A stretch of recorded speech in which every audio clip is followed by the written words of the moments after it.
Tu aimerais savoir comment se déroule notre formation? Je te propose un rapide aperçu. Comme chaque année, à la fin du premier semestre, nos étudiants d'animation et de game se retrouvent défiés lors d'un workshop nommé la Jam.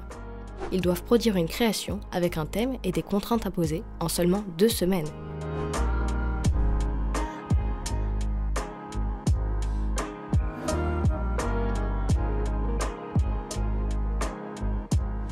Donc l'important, contrairement aux cours classiques, c'est de bien prendre en compte le temps pour gérer chaque partie de production, que ce soit du coup la post-production, la production et le post-développement, où on va monter les plans et en même temps apporter de l'audio, parce que c'est quand même 50% de l'animation. Donc moi, la Jam, ce que j'ai trouvé intéressant de base, c'est le thème qui paraissait contraignant, qui au final donne plus l'aspect créatif, parce qu'il te force à pousser ton imagination au travers d'un tableau abstrait, qui de base ne ressemble à pas grand chose, mais au final c'est ton imagination qui va permettre de créer un univers.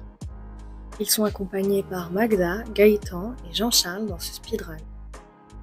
Magda, c'est super intéressant parce que c'est une animatrice incroyable qui va t'apprendre toutes les bases de l'animation. Elle est hyper passionnée quand elle te parle. Franchement, c'est agréable d'avoir des gens qui sont passionnés et qui t'aident là-dedans et qui vont te tendre la main pour améliorer ton animation. C'est juste super. À cette occasion, nos étudiants se donnent à fond.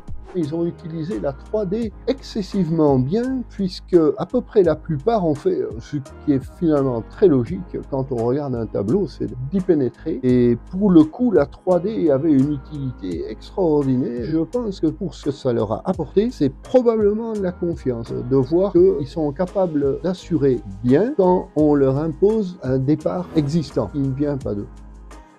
Pour pouvoir donner la vie aux personnages et aux objets qui l'entourent, c'est de mettre en place un système qui s'appelle du rigging. Donc on crée un squelette sur lequel on puisse ensuite mettre les clés d'animation qui vont permettre de faire du mouvement sur les corps et sur les objets. Si tu veux découvrir leur création et bien plus encore, n'hésite pas à venir nous rencontrer.